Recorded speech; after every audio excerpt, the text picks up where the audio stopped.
Bonjour, mon nom est Lériane Dallaire. Je vais présenter mon CIMAP sur mon patient ayant reçu une parodidectomie complète et dissection du nerf facial gauche.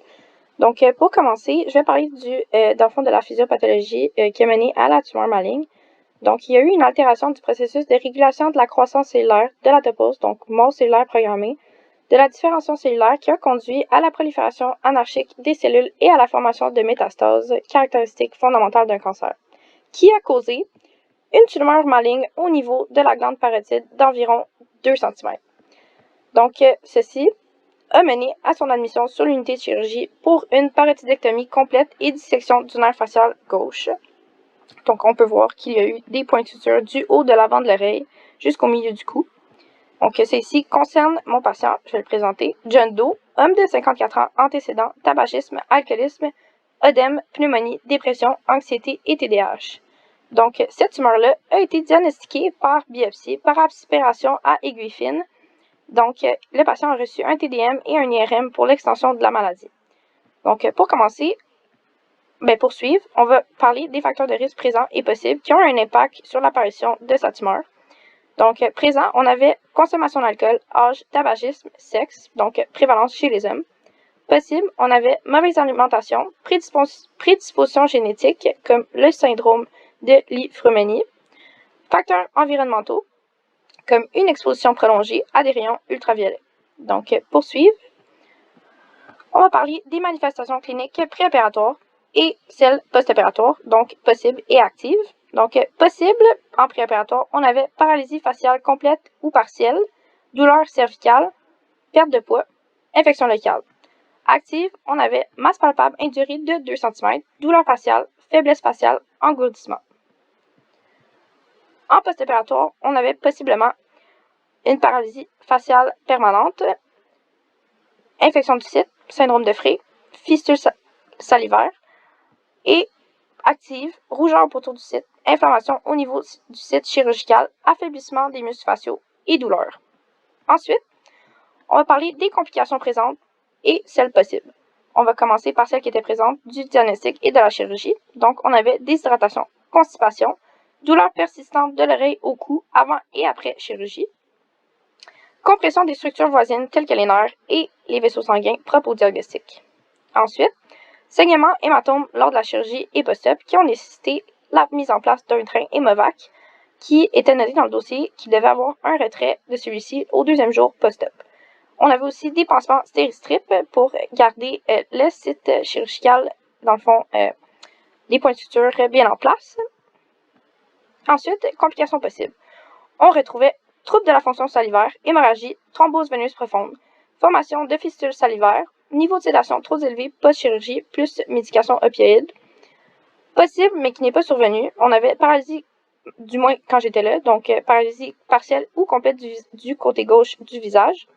Syndrome de Frey, syndrome de la transpiration gustative, retard de la cicatrisation, surtout chez le patient, vu qu'il est âgé, plutôt âgé et fumeur.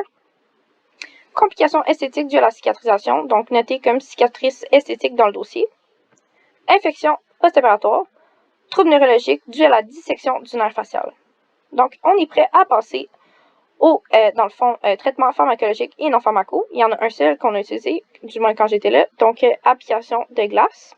Ensuite, pharmacologique, on a l'utilisation d'un soluté, dextrose 5%, NaCl 0,45, KCl 20 mEq à 80 ml à l'heure, ACC lorsqu'il était hydraté. Ensuite, le patient recevait un antibiotique, Encef, céphalexine, appartenant à la classe des céphalosporines pour le traitement prévention des infections. C'était 1 g par mini-perfuseur, Q8 heures x 3 doses. On avait les effets secondaires, convulsion, céphalée, qui était présent, rash, fatigue présent, étourdissement, légère diarrhée et nausée. Surveillance, apparition des signes d'infection, suivre la fonction intestinale, surveiller signes et symptômes d'anaphylaxie. Ensuite, on avait l'oxycodone à longue action. C'est un analgésique opioïde pour le soulagement de ces douleurs. 80 mg par comprimé, Péros, 2 fois par jour. Effets secondaires, confusion, sédation, constipation, présent et nausée.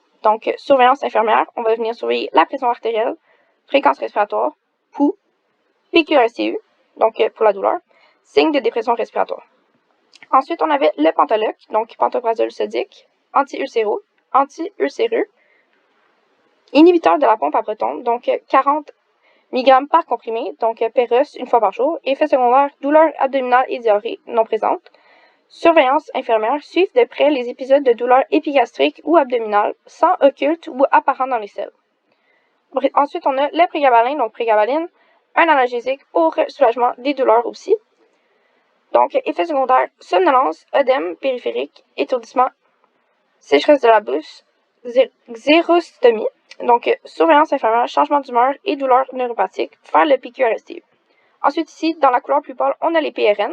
On va commencer par le dilodide, donc l'hydromorphone, analgésique, opioïde, donc agoniste, pour le soulagement de ces douleurs. On avait des comprimés de 1 mg, Perros, Q4 en PRN, donc effet secondaire, confusion, hypotension, sédation, constipation présent et nausée. Surveillance infirmière, degré de conscience, pression artérielle, fréquence respiratoire, pouls, état de sédation, avant, après administration et douleur PQRST. Ensuite, on a l'éthylénol, acétaminophène, analgésique non opioïde, donc 500 mg par comprimé, Perros, 4 fois par jour en PRN, effet secondaire rash, hépatotoxicité, aucun des deux était présent ou observé. Donc, surveillance infirmière, surveiller l'apparition de rash, augmentation de la douleur, température du patient.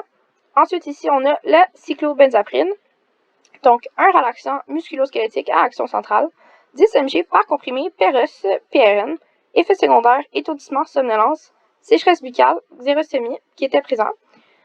Donc, surveillance infirmière, douleur, rigidité musculaire, amplitude des mouvements et rester à l'affût des signes et symptômes sérotonergiques.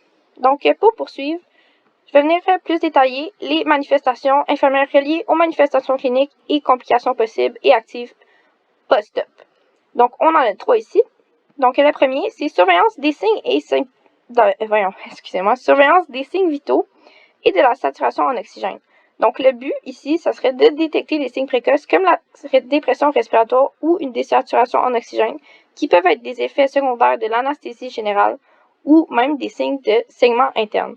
Donc, la fréquence est à toutes les 4 heures selon l'état du patient. Il faut que ça soit conforme au protocole de l'établissement. Ensuite, on a surveillance de la fonction du nerf facial, parce qu'il pourrait avoir une paralysie temporaire ou, dans le fond, partielle ou même complète qui pourrait survenir plus tard. Donc, le but, cette surveillance inclut l'évaluation de la capacité du patient à cligner des yeux, sourire, froncer les sourcils et à mobiliser le côté du visage opéré. Donc, fréquence à chaque tournée. Ensuite, on a surveillance du site opératoire. Le but, détecter des signes d'infection, d'hématome, de saignement au site de l'incision, augmentation de la douleur qui peuvent indiquer une infection ou un hématome nécessitant une intervention. Fréquence, tout au long du processus de guérison, parce que ça peut toujours survenir. On ne sait jamais quand ça peut arriver. Surtout que c'est proche de la bouche, ça peut être facilement contaminé. Ensuite, on a les problèmes prioritaires 1 et 2. Donc, on va commencer par le premier, gestion de la douleur aiguë post-opératoire.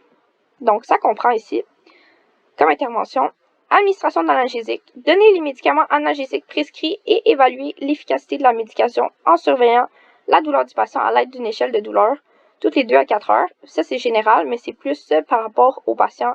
On peut faire de la co-analgésie aussi si les douleurs ne sont pas soulagées avec les PRN.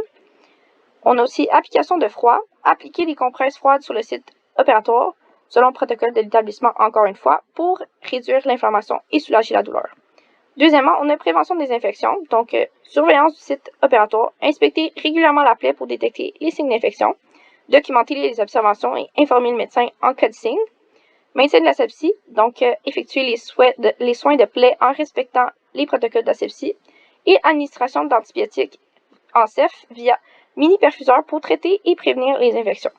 Ensuite, vous allez pouvoir faire référence au tableau des examens paracliniques. On a les globules blancs, globules rouges, hémoglobine, hématocrite qui sont importants à venir observer post-chirurgie du patient. Donc, c'est tout. Merci beaucoup. Ici, j'ai mes références et le code pour venir confirmer que tout est en ordre.